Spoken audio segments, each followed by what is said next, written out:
Assalamualaikum warahmatullahi wabarakatuh.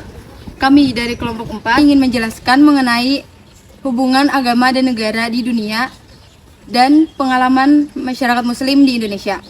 Sebelumnya, izinkan saya memperkenalkan diri. Nama saya Siti Naziha. Saya Nur Arfiani. Nama saya Najwa Hapia. Saya Tina Yuliana. Saya Raudatul Jannah. Saya Muhammad Saud Ramadan. Saya Muhammad Rafi'i. Baik, langsung saja. Pembahasan pertama akan dijelaskan oleh Nur Arfiani. Saya akan menjelaskan tentang hubungan agama dan negara. Hubungan agama dan negara dapat dispesifikasikan ke dalam 3 bentuk, yakni 1.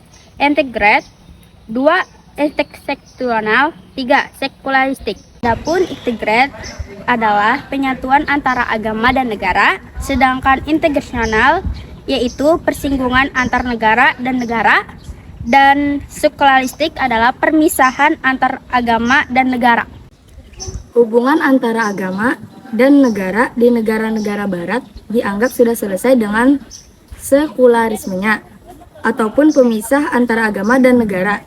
Paham ini menurut The Encyclopedia of Religion adalah sebuah ideologi di mana para pendukungnya dengan sadar mengecam segala bentuk supernaturalisme dan lembaga yang dikhususkan untuk itu, dengan mendukung prinsip-prinsip non-agama atau anti-agama sebagai dasar bagi moralitas pribadi dan organisasi sosial.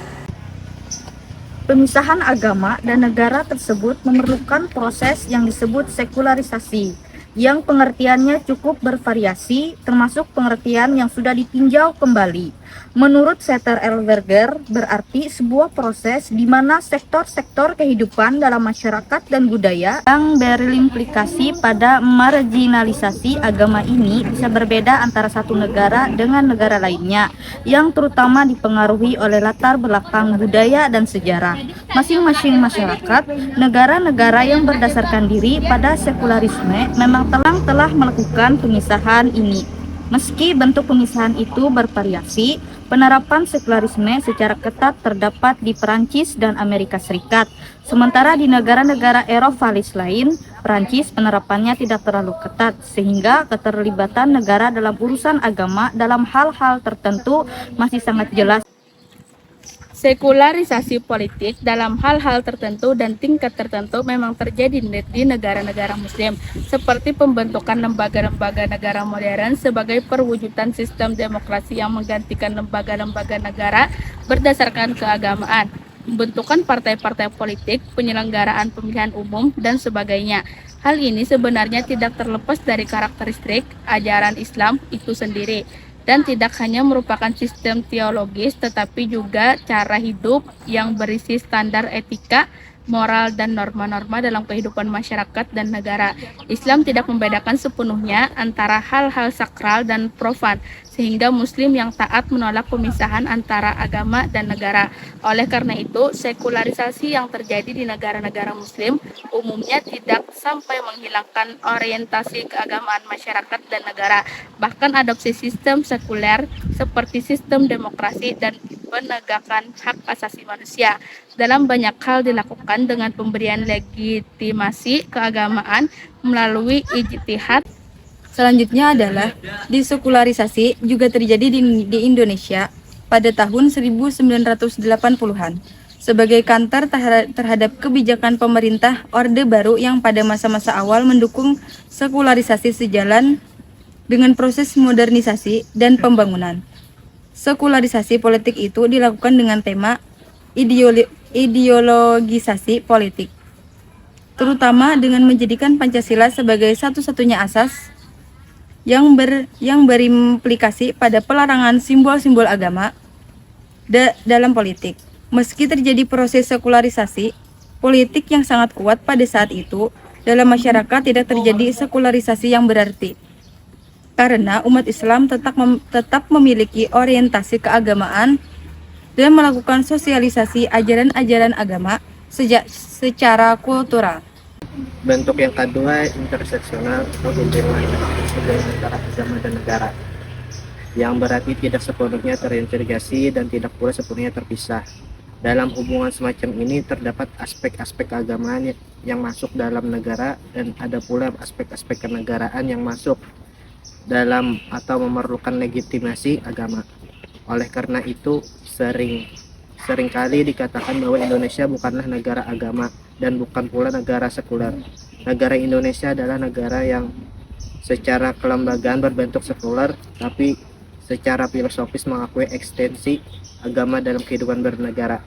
Bahkan agama sebagai dasar negara secara eksplisit disebutkan dalam pasal 29 ayat 1, yakni negara berdasar atas ketuhanan yang Maha Esa. Berdasarkan sila pertama Pancasila dan pasal 29 inilah sejumlah ahli hukum tata negara seperti Ismail Suni mengatakan bahwa sistem ketatanegaraan Indonesia mengakui 3 bentuk kedaulatan, yakni kedaulatan rakyat, kedaulatan hukum, dan kedaulatan Tuhan.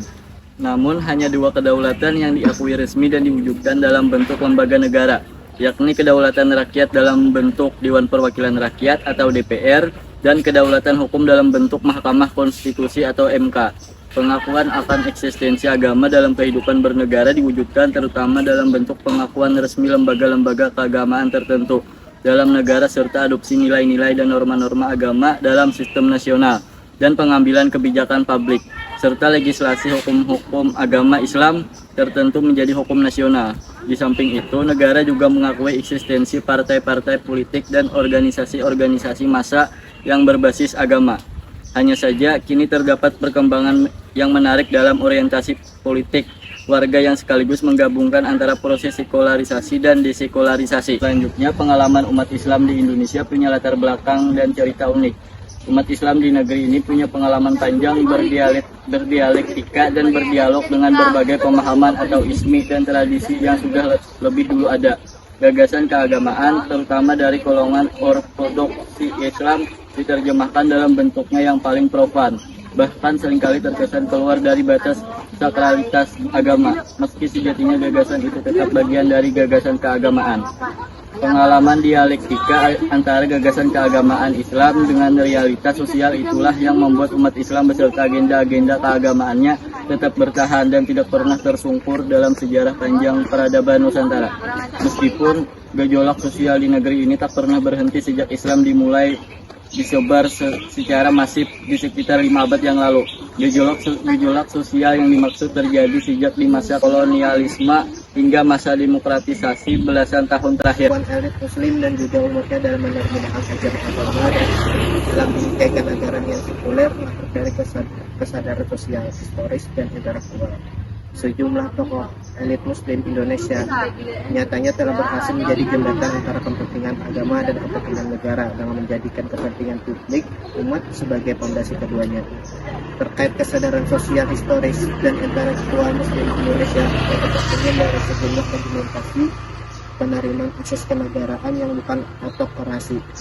Argumentasi penerimaan demokrasi dan Pancasila misalnya lahir dari sejumlah pergumulan intelektual tentang ada atau tidaknya perintah agama yang sareh atau jelas terkait bentuk negara.